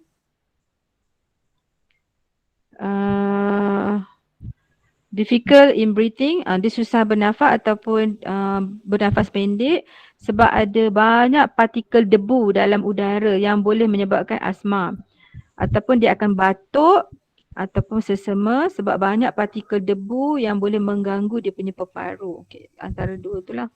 So sistem respirasi terjejas ataupun awak kata batuk, tulis je. Ni logik je. Logik. Janji awak try baca, try buat. Batuk, sesama, awak terdedah dengan jerebu kan. Sebab dalam jerebu tu banyak habuk. Okay. So kerana dalam jerebu ataupun dalam udara, jerebu pula, dalam udara. Udara yang IPU tinggi. So dalam udara banyak habuk. Tulis macam tu pun dah boleh. 2 markah, 2 ayat. Boleh? Okey, sebagai seorang pelajar yang tinggal di kawasan perindustrian yang punya IPU yang tinggi. Okey, pelajar. Cadangkan dan terangkan tindakan yang boleh diambil untuk membantu menurunkan tahap IPU. Apa cadangan? Kita nak bantu turunkan tahap IPU. So antara cadangan dia, jangan buat pembakaran terbuka, kurangkan pembebasan karbon dioksida. Sebab pembakaran terbuka boleh menyebabkan banyak karbon dioksida. Ataupun kita pergi ke sekolah ke, pergi ke universiti ke, kita carpool ataupun naik public transport, naik pengangkutan awam macam bas ke, naik komuter ke kan, untuk mengurangkan gas karbon dioksida. Sebab gas karbon dioksida ni gas rumah hijau. Nanti bumi kita panas. Ataupun kita boleh buat kempen untuk menambahkan awareness, tanam pokok-pokok untuk mengurangkan karbon dioksida. Mana-mana ini 2 markah awak tulis je, nak tulis banyak-banyak pun tak apa. Tapi janji kena ada cara 1 markah dan terangkan cara tersebut, reason dia. Faham? Faham tak? Faham. Okay. Faham. Ini D. Hasilkan topeng penapis udara. Okey, topeng penapis udara macam mask lah dengan menggunakan bahan berikut. Dia bagi getah, dia bagi sapu tangan, dia bagi paper clip. Okey, kalau soalan macam ni keluar, awak cubalah buat. Okey, cuba buat. Lakarkan model, kemudian terangkan. So dia berapa markah, macam mana dia berfungsi. 3 markah. Okey, so model 1 markah, terangkan 2. Okey. Okey, ni sapu tangan, handkerchief, sapu tangan, rubber band sebagai tali tu ataupun getah.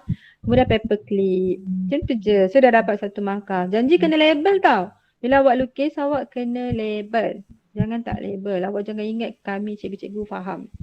Okey, kemudian 2 markah untuk awak explain, lebih pun tak apa. Terangkan cara dulu.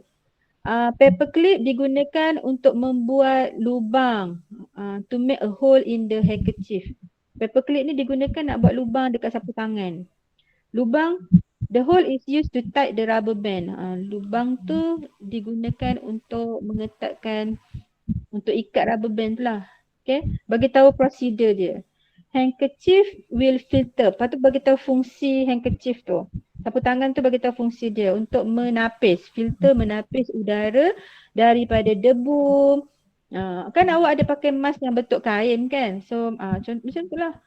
Kain tu digunakan untuk tapis debu-debu. Yang penting kita tak nak debu tu masuk dalam hidung kita. Sebab debu-debu tu bahaya untuk sistem respirasi kita.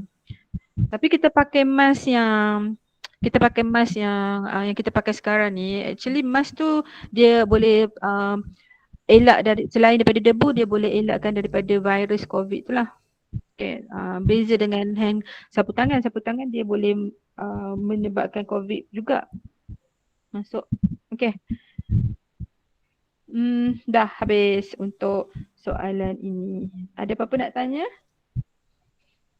Faham? Faham tak? Okay.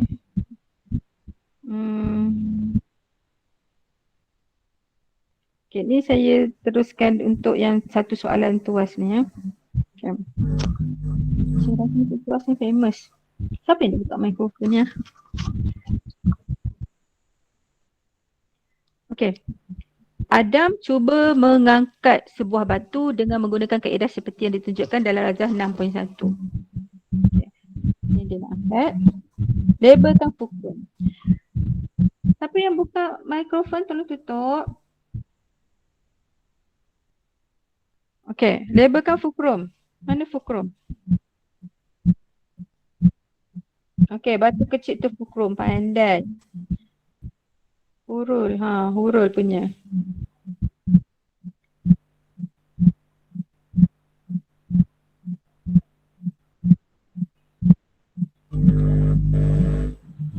Okay, sebelum tu kita buat soalan ni sebab dia berkaitan dengan topik tenaga, form 3 Okay, Rajah 9 menunjukkan seorang pekerja berjisim 56 kg mengangkat sebuah kotak berjisim 10 kg. Soalan ni kalau close root tu harap awak boleh buat. Okay, so ni dia punya jisim. Pelajar tu dia punya jisim, pelajar ni punya jisim. Saya rasa soalan ni macam dah bincang. Okay, 56 dan objek tu sendiri 10. So total dia 66 kg. Budak ni dengan bahan ni 66 kg. Okay. Soalan tanya, jika dia sampai di sebelah atas tangga, sampai kat sini, okay, dalam masa 15 saat, hitungkan kuasa. Okay, kuasa Okey, kuasa ialah tenaga. Okey, tenaga bahagi masa. Okey, tenaga yang terlibat dekat sini ialah tenaga keupayaan graviti, iaitu jisim darab graviti darab tinggi. MGH tadi tenaga keupayaan graviti. Sebab bila dia naik 6 meter ni maksudnya dia melibatkan tinggi. Sebanyak 6 meter. Apalah yang buka. 6 meter. Okay, graviti 10, bumi punya graviti, dan jisim kita ambil 66 kg ni. Okay, darab semua dapat berapa? Dan bahagikan dengan masa. 15 saat. Okay, cuba kira.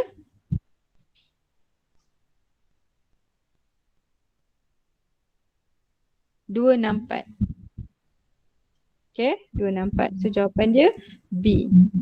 Ni saya rasa ni macam dah pernah bincang lah sebelum ni. Soalan ni. Kan?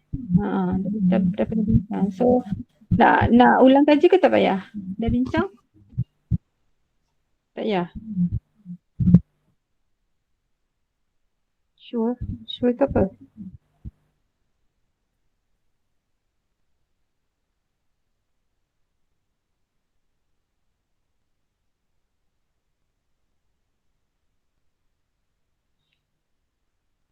Ikut cikgu lah senang. Boleh, okey. Kita cuba bincang lah. Okey, sikit lagi.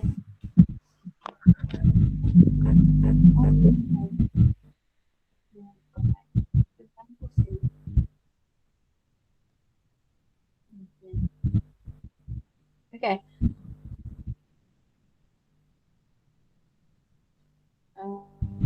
Ni adalah okey. Ni beban. Ni dah. Kelas ke berapa ni? Ni kelas ke berapa?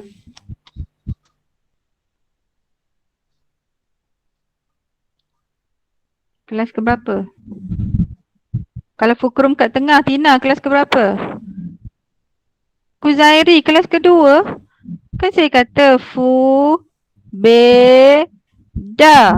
1, 2, 3. Kalau Fukrum dekat tengah, ni Fukrum dekat tengah. Kan Fukrum kat tengah ni. So dia kelas 1. Ni Fukrum kat tengah-tengah kan? So dia kelas 1 lah. Okay. Sebutkan dah. Okay ni. Dengan menggunakan perkataan yang diberi, lengkapkan pernyataan yang berikut. Okay.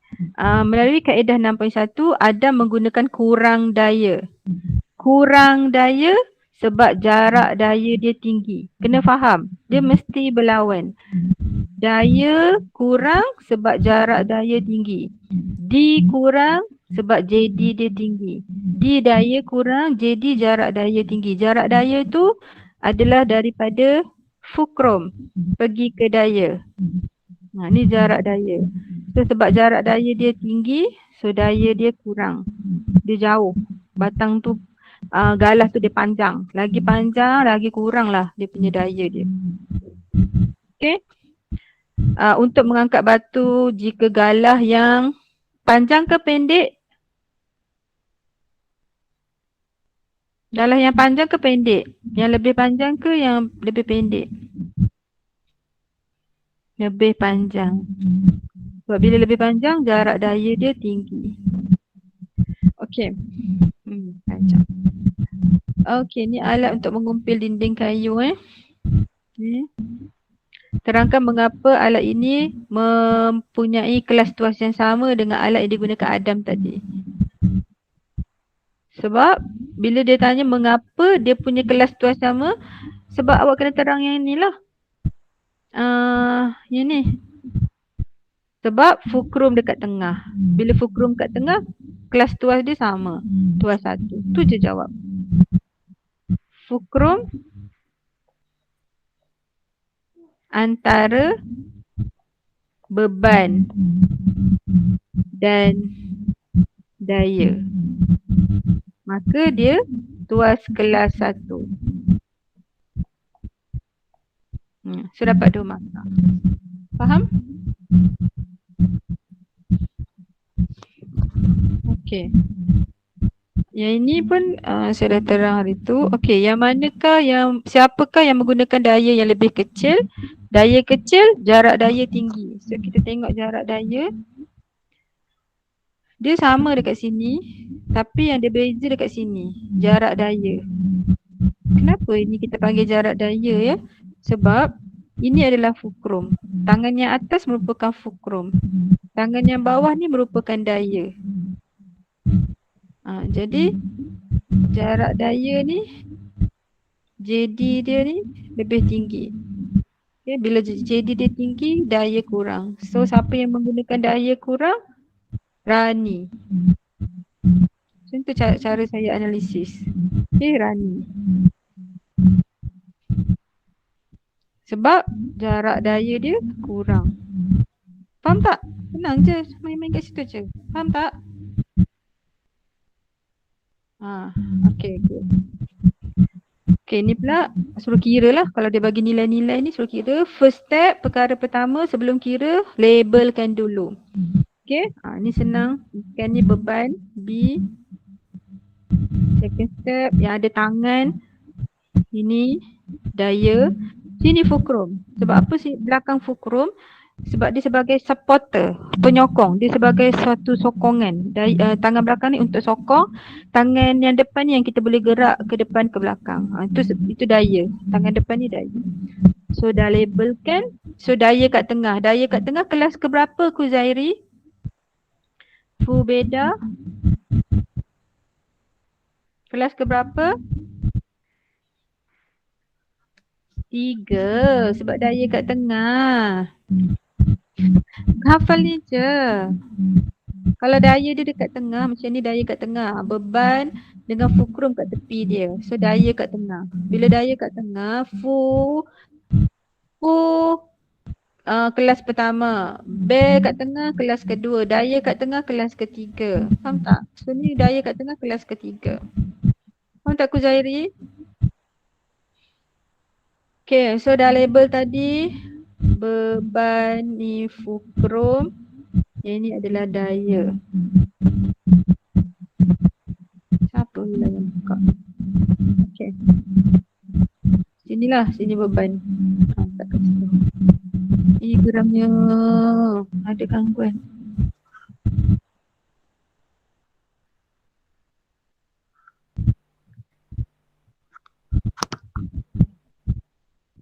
Saya cikgu nak mute-kan dia.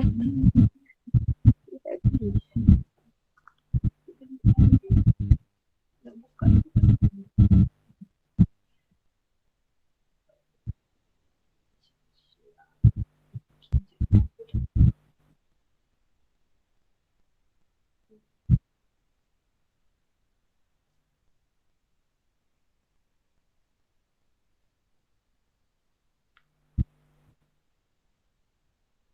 Hurul. Hurul macam apa? Macam nak mute dia. Dia lah.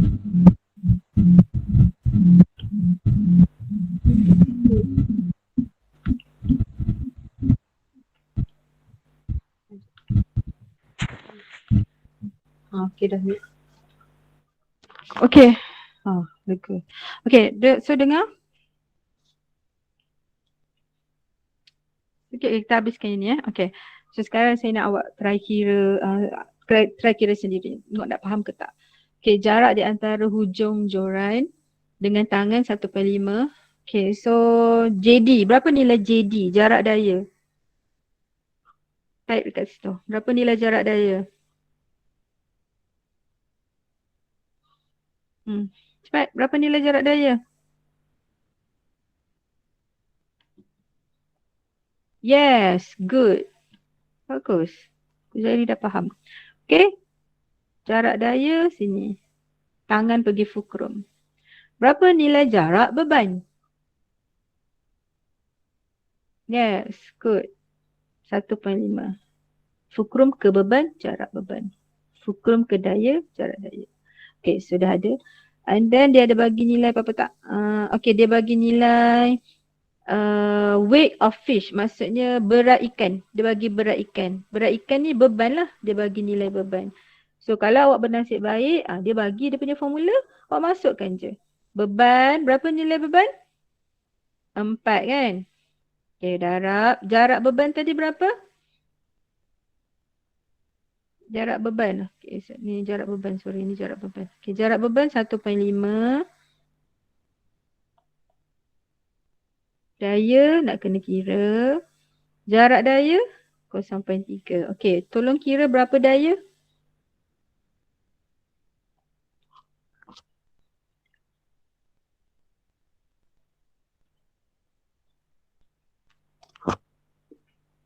Okay. JB 1.5. JB jarak beban. Jarak beban 1.5. Okay. Tolong kira berapa daya? 6. Okay, 4 times 1.5. 6 divide. Ini 6 kan? 4 kali 20. Ini 6. 6 bahagi 0.3. So dapat berapa? Kita nak cari daya. 6 bahagi 0.3 dapat 1.8. So daya 1.8. Kalau awak tak tahu unit, awak tak payah tulis unit pun tak apa. So 2 markah. Okay, ni soalan.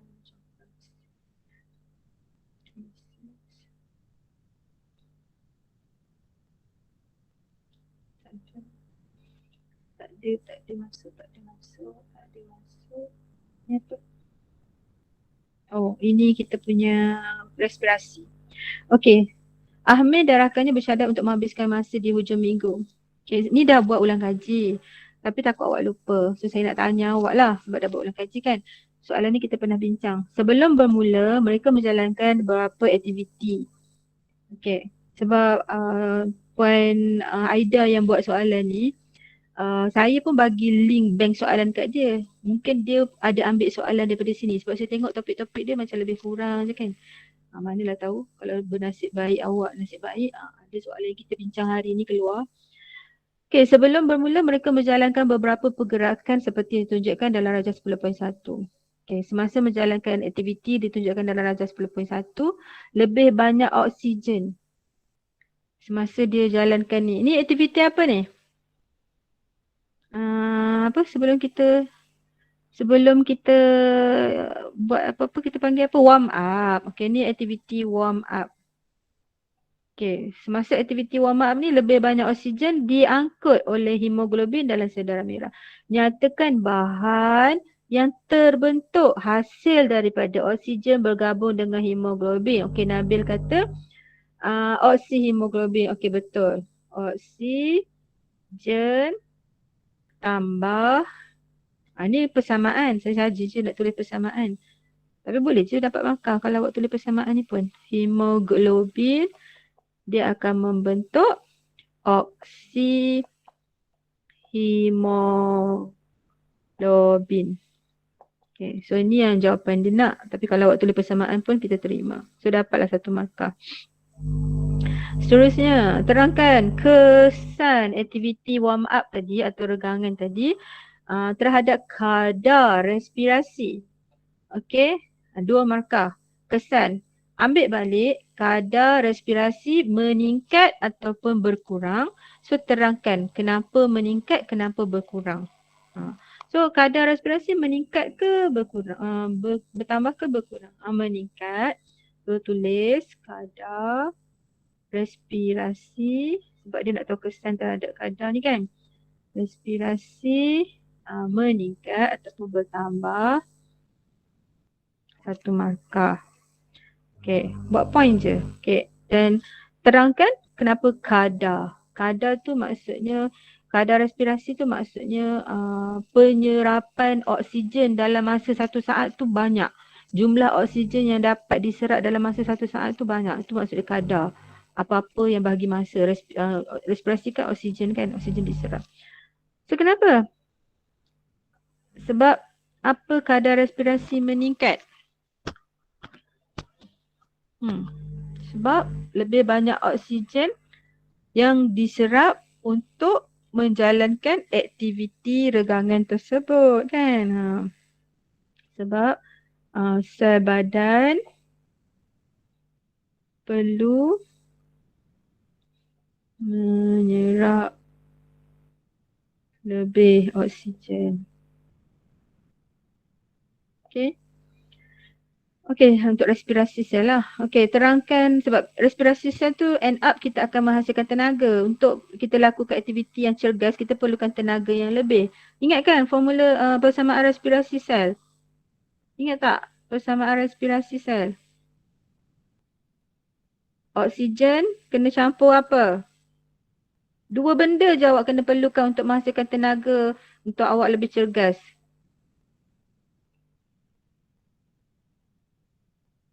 Glukosa.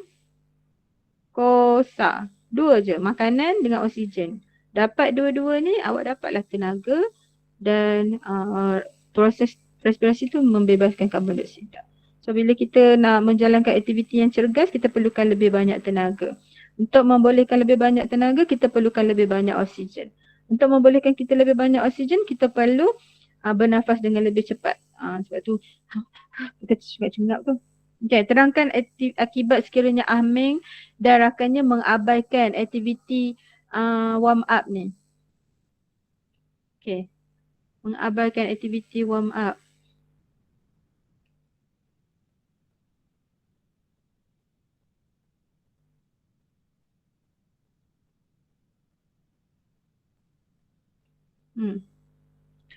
Terangkan akibat sekiranya Ahming dan rakannya mengabaikan aktiviti yang ditunjukkan. Cepat. Apa agaknya? Apa akibat? Yang pertama, akibatnya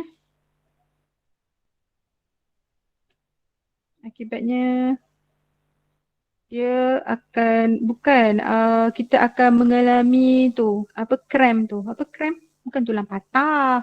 Kan kalau kita tak cukup warm up, kita lari kejang otot. Kan biasa kalau orang nak rentas desa kan perlu warm up dulu, cikgu suruh. Okey semua kita warm up dulu sebab lepas ni kita nak merentas desa. So warm up tu maksudnya kita nak sediakan badan kita dengan tenaga yang lebih. Okey, nak sediakan otot-otot terutama otot kaki lah, otot kaki dengan otot paha dengan tenaga yang lebih. So kita nak bekalkan tenaga yang lebih tu. So yang pertama, terangkan akibat sekiranya Ahmil kamu boleh menyebabkan kaki ataupun otot pada kaki kejang. Cramp. Okay, bila otot pada kaki kejang ataupun kita akan jadi cepat penat, cepat semput ataupun penat. Tulis je. Kurang tenaga. Okay. B. Okay, ni. Amin, Ramu, Rahmat. Amin berlari. Ramu berbasikal. Rahmat memancing. Memancing dia punya kadar nadi dia 80 je. Okey, yang paling tinggi berbasikal lah, nadi dia 104. Kadar denyutan nadi. Okey. Berdasarkan jadual 10.1 nyatakan aktiviti yang paling cergas. Yang mana? Berbasikal. Okey, berbasikal. 2 markah. Kenapa? Terangkan jawapan. Sebab kadar denyutan nadi dia tinggi. Ambil dekat ni sebab dia kata berdasarkan jadual. So ambil jawapan dekat jadual je. So 2 markah. Boleh? Senang je kan tu? Okay. Rahmat merupakan seorang pengidap asma. Dia sering membawa alat sedut setiap kali menjalankan aktiviti luar. Jelaskan fungsi alat sedut tersebut. Okay, alat tersebut untuk pengidap asma tu fungsi dia untuk membekalkan apa? Siapa kat sini asma?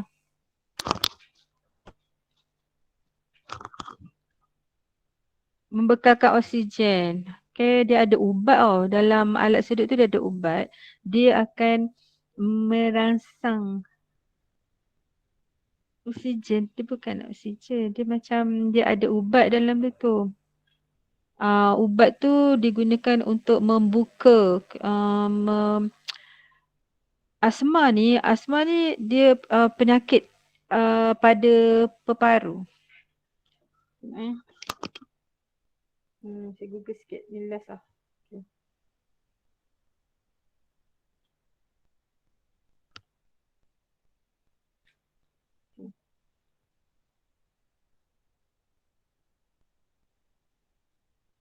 Hmm. Nak fungsi alat. Okay, fungsi alat sedut untuk asma.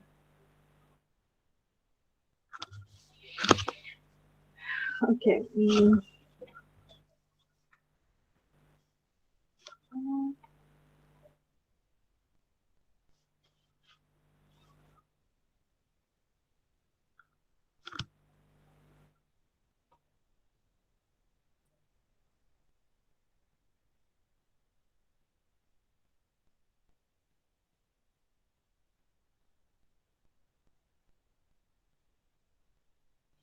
Cari fungsi.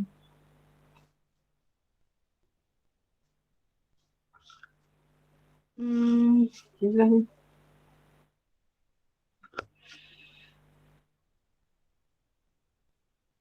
Okay, nampak tak? Nama alat sedut tu nebulizer tau.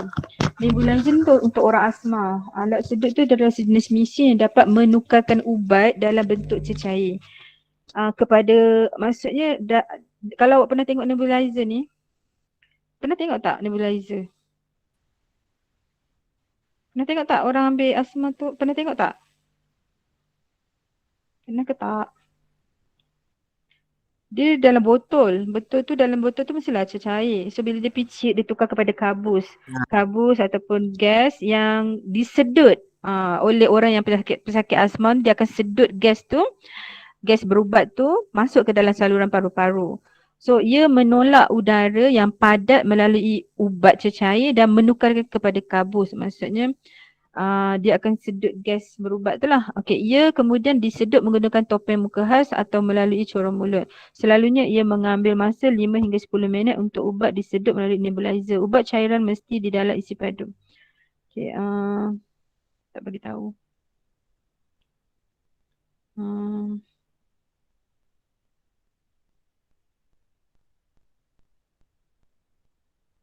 Tak bagi tahulah kat sini cara dia punya tu. Yang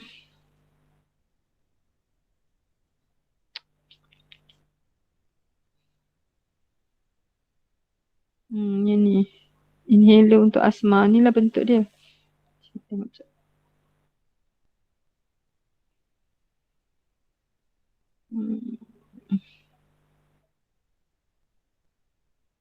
Normal airway. Okay, laluan.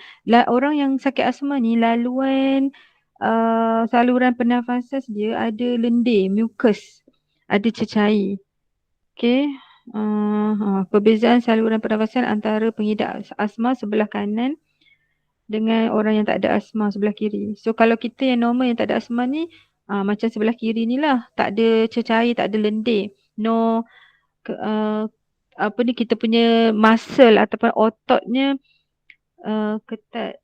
Yang ini pula untuk orang yang sakit asma. Dia ada lendir ataupun mucus, muscle tightening, otot untuk saluran pernafasan dia ni otot trakea kan. Dia tightening, maksudnya agak ketat. Dia susah untuk mengembang, mengecut otot dia tu. So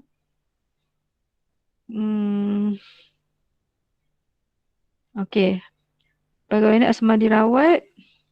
Okay, apabila asma menyerang, ubat ini digunakan untuk melegakan pernafasan dan memberhentikan serangan. Ubat ini digunakan sebelum melakukan aktiviti bersukan. Sekiranya aktiviti bersukan merupakan salah satu faktor pencetus asma. Dia ada banyak faktor asma ni. Okay. Okay, ini fungsi dia. Ubat ini berfungsi dengan meluaskan, membesarkan otot-otot saluran pernafasan. Okay, sebab otot tu ada lendir. Bila ada lendir, saluran dia sempit. Sebab tu orang asma dia semput, dia macam berbunyi sebab saluran dia sempit, saluran pernafasan dia sempit. Jadi untuk kita besarkan saluran pernafasan, kita gunalah ubat apa ataupun inhaler ni supaya dia boleh meluaskan, membesarkan otot-otot saluran pernafasan. Okay, faham? Faham tak? Okey lah. Yang lain tu saya tak terangkan. Okay. So kat sini jelaskan fungsi untuk membesarkan atau meluaskan saluran pernafasan supaya lebih banyak oksigen dapat disedut masuk. Tulis je lah apa-apa. Boleh je. Okay. D pula ketika menjalankan aktiviti hujan turun dengan tiba-tiba. Amin dan rakan-rakannya berlari ke arah sebuah pokok untuk berteduh seperti yang ditunjukkan. So dekat pondok tu ada simbol jangan merokok. Okay. Terangkan kesan negatif terhadap sistem respirasi. Okay. Terhadap sistem respirasi, mulut, hidung, trakea, alveolus, semuanya. Sekiranya papan tanda di atas diabaikan. Maksudnya diorang still merokok. Apakah kesan negatif? So yang pertama, sistem respirasinya. Kalau macam dalam asap rokok ada apa? Asap rokok ada bahan bahaya. Ada bahan seperti tar rokok. Kita ambil satu pun tak apa. Dan karsinogen. Dan bahan karsinogen. Bahan karsinogen. Okay, kita ambil dua. Tar rokok ni dia boleh hitamkan peparu. Okay. Tar rokok hitamkan peparu. Okay, manakala bahan karsinogen ni boleh menyebabkan kanser peparu. Bagi tahu dia punya kesan lah, kanser peparu. Okay. Lepas tu, okay boleh. Tulis je apa-apa yang awak faham. Okay, itu saja. Sampai nombor sini. Yang lain tu tak ada dah. Tak ada dah. Okay, air tak masuk kan? Oh, air masuk. Air dan larutan. Tata ambil soalan ni ke? Okay, air dan larutan yang ni kan? Ni air kan? Kan? Ni bak air kan? Betul tak? Ke bak apa? Okay, ni pun bacalah. Tata cikgu Aida tu ambil kat sini soalan. Sebab saya ada share link dia ni. Lama dah saya share dengan cikgu Aida. Okay, dah pukul 5 saya kena stop sebab saya nak kena ambil anak. So, nombor 11 ni nanti saya cari skema jawapan untuk soalan yang ini. Saya share kat awak boleh? Sebab kita dah bincang sebenarnya nombor semua ni. Boleh? Boleh. Okay, itu saja untuk hari ini. Good luck semua. Bye. Terima kasih, Cikgu. Sama. Terima kasih, Cik. Sama.